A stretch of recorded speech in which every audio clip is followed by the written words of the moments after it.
Chapter 9 of A Cousin's Conspiracy, or A Boy's Struggle for an Inheritance, by Horatio Alger, Jr. Recording is in the public domain. By Abigail Rasmussen. Chapter 9 An Armed Escort.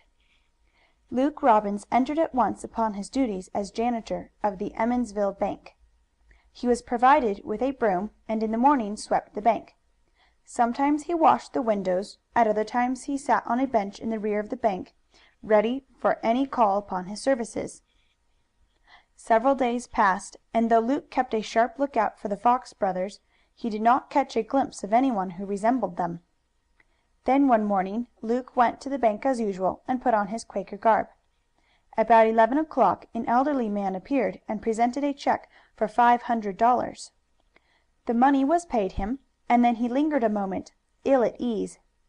"I don't like to have so much money about me," he said in a tone that betrayed anxiety.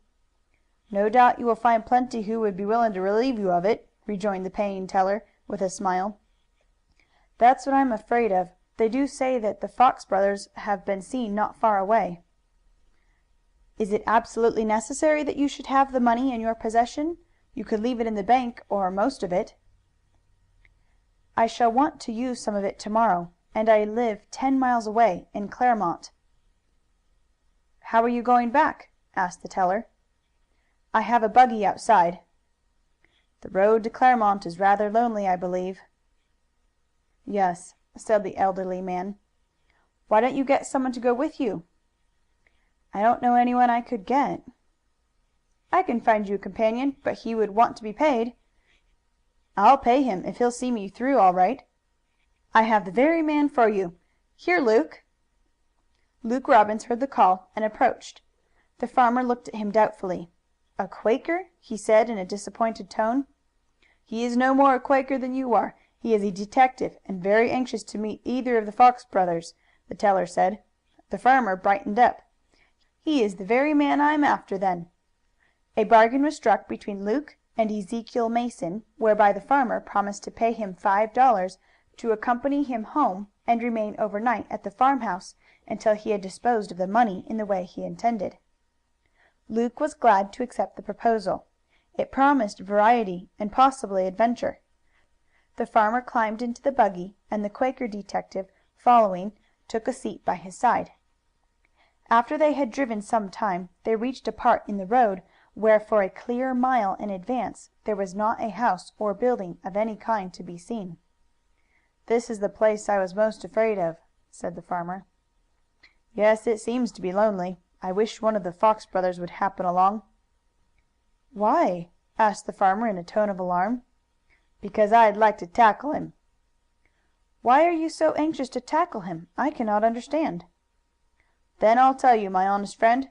There is a reward for $1,000 offered for the capture of one of these famous outlaws, dead or alive." Ezekiel Mason shrugged his shoulders. "I'd rather earn the money some other way," he said. "You are only a peaceful farmer, while I am a fighting Quaker," responded Luke. As he spoke he looked up the road, and his glance fell upon a short, compactly built man in a gray suit who was walking toward them. He seemed a quiet, commonplace person, but there was something about him that attracted Luke's attention. "Do you know that man?" he asked abruptly. "No," answered Mason, after a rapid glance. "Are the Fox brothers tall men?" asked Luke. "Only one." "The other?" "Is about the size of the man who is approaching." Luke did not reply, but examined still more critically the advancing pedestrian. "If this should be one of the Foxes," he began. "Do you think it is?" asked the farmer in a terrified tone. "I can't tell. If it proves to be, do exactly as I tell you." "Yes," replied the farmer, now thoroughly alarmed. By this time the newcomer was about 20 feet distant.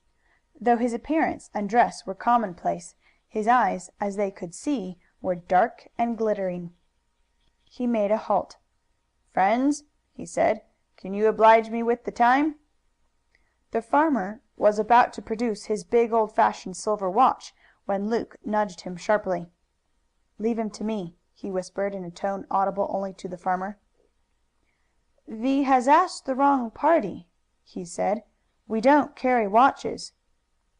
The pedestrian regarded him with contempt. Whoever he might be, he looked upon a Quaker as a mild, inoffensive person, hardly deserving the name of man. "I didn't speak to you," he said scornfully. The pedestrian's next move was a bold one. "I am tired," he said. "Give me a ride." "Will thee excuse us?" said the Quaker meekly. "Oh, shut up!" cried the assumed pedestrian. "Quakers should be seen and not heard." Then to the farmer, "I am tired. Let me into your carriage." "There is no room," said the farmer nervously. "Then tell the Quaker to get out and I will take his place." Ezekiel Mason was by no means a brave man, and he did not know what to say to this impudent proposal. He looked appealingly at Luke. "I will accommodate the gentleman," said the latter meekly. With the words he rose from his seat and jumped to the ground. "Shall I assist thee?" he asked the stranger in a mild voice. "No, I am quite capable of getting into the carriage without help." The stranger did not immediately get into the buggy. "I don't care to ride after all," he said coolly. "Just hand me your money, you old clodhopper." The worst had come. The new arrival was evidently one of the Fox brothers after all. "Indeed, I have no money," said the terrified farmer. This was true, for he had put the wallet containing the $500 into the hands of Luke.